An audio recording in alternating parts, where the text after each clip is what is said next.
Tėtės pradžia, tik tokia, man davė labai gražią idėją. Jeigu mes turim sėklą, dedam ją į žemę, ko jai reikia, kad virstų daigeliu, kad išdygtų? Jokūbai, ko jai reikia? Vandens, Ko dar?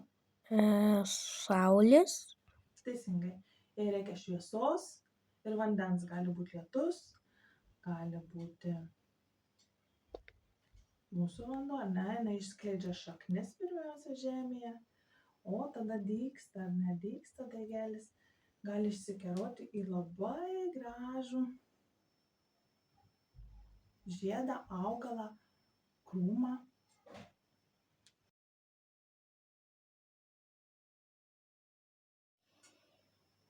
Jokūbai, pasakyk, prašau, apie ką mes galim kalbėtis?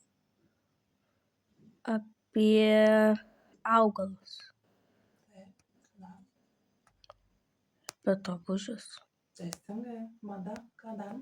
elektroniką, Aha, informacinės technologijos, elektronika, naujovės, kas dar? nežinau,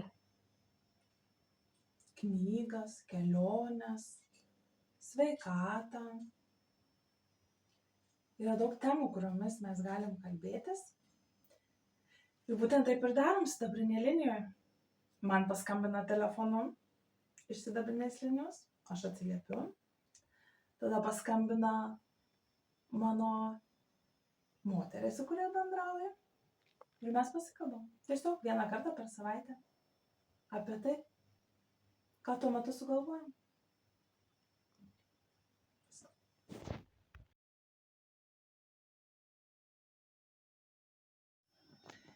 Dar vienas labai gražus pratimas yra, kaip ryte mes galim pažadinti savo pirštus.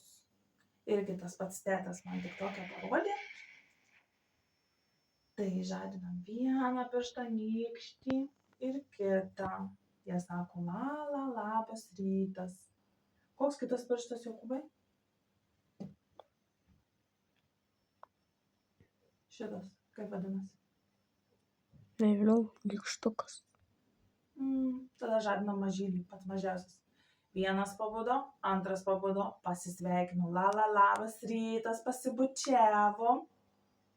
O taip mes galim pažadinti visus po vieną pirštus. Tai pabunda mūsų rankos.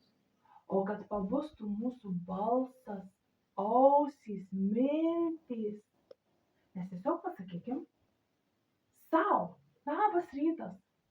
Taip pat ir žmonėms, kurie yra aplink mus. Lygiai tą patį padarykim ir vakare.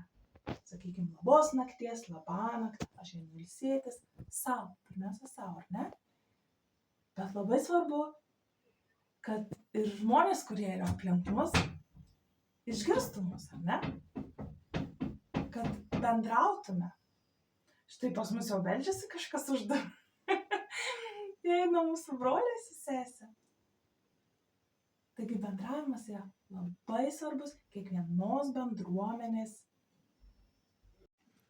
Labą dieną, ačiū, viso gero, nieko nekainuoja.